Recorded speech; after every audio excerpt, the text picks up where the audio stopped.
তব কথামৃত তপ্ত জীবনম কবিভিরিতাং কলমশাপহম শ্রবণমঙ্গলং ভুবি গৃণন্তি যে হৃদা জনা।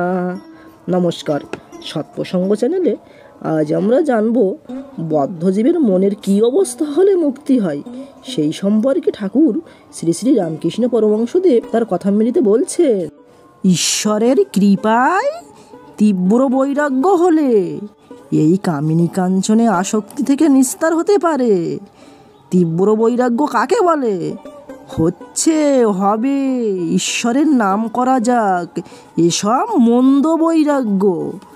যার তীব্র বৈরাগ্য তার প্রাণ ভগবানের জন্য ব্যাকুল, মার পরাণ যেমন পেটের ছেলের জন্য ব্যাকুল। যার তীব্র বৈরাগ্য সে ভগবান ভিন্ন আর কিছু চায় না। সংসারকে পাতকুয়ো দেখে, তার মনে হয় বুঝি ডুবে গেলুম। আত্মীয়দের কালসাপ দেখে, তাদের কাছ থেকে পালাতে ইচ্ছা হয়, আর পালায়ও। বাড়ির বন্ধ ব্যবস্থা করি, তারপরও ঈশ্বর চিন্তা করব, এই কথা ভাবে না। ভিতরে খুব রোগ। তীব্র বৈরাগ্য কাকে বলে? একটি গল্প শোনো। এক দেশে অনাবৃষ্টি হয়েছে। চাষিরা সব খানা কেটে দুধ থেকে জল আনছে। একজন চাষার খুব রোগ আছে।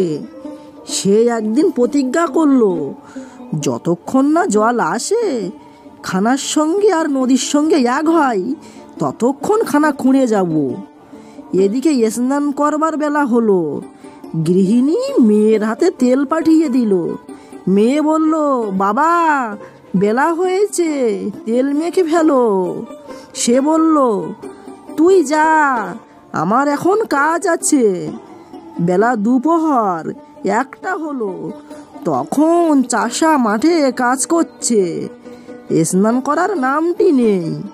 তার স্ত্রী তখন মাঠে এসে বলল, এখনো তোমার স্নান করা হয়নি? ভাত জুড়িয়ে গেল যে। তোমার যে সব বাড়াবাড়ি, না হয় কাল করবে, কিংবা খেয়ে দিয়ে করবে।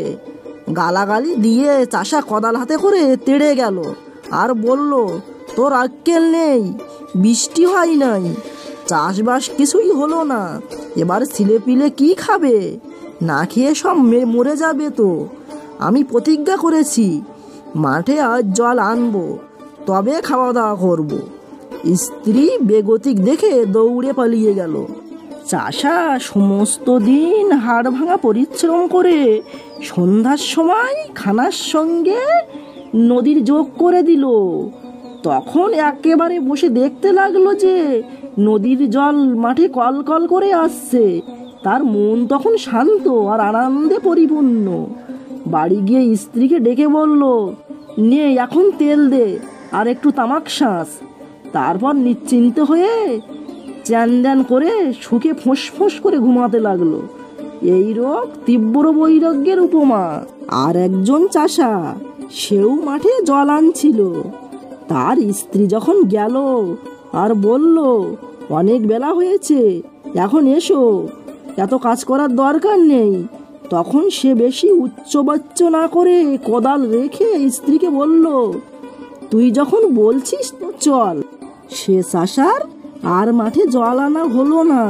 খুব রোগ না হলে চাষার যেমন মাঠে জল আসে না, সেই রূপ মানুষেরও ঈশ্বর লাভ হয় না।